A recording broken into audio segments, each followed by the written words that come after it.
ओडिशार आदिकवि सारला दास, अतिबड़ी जगन्नाथ दास, भक्त कवि मधुसूदन राव, व्यास कवि फकीरमोहन सेनापति, विदग्ध कवि अभिमन्यु सामंत सिंह, बाणीकंठ निमाईचरण हरिचंदन, कविवर राधानाथ राय, कवि सूर्य बलदेव रथ,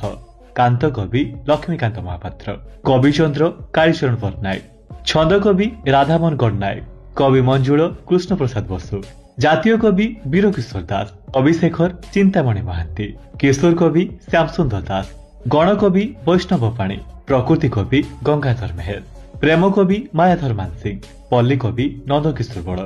उत्कलमणि गोपबंधु दास, उत्कल गौरव मधुसूदन दास, भूमिपुत्र विजु पट्टनायक, नाट्य भारती अश्विनी कुमार घोष, कलानिधि बाछानिधि शतपथी, उत्कल भारती कुंतला कुमारी सावत, उत्कल रत्न विश्वनाथ मिश्र, लोकरत्न कुंज बिहारी दास, उत्कल घंट जदुमणि महापात्र।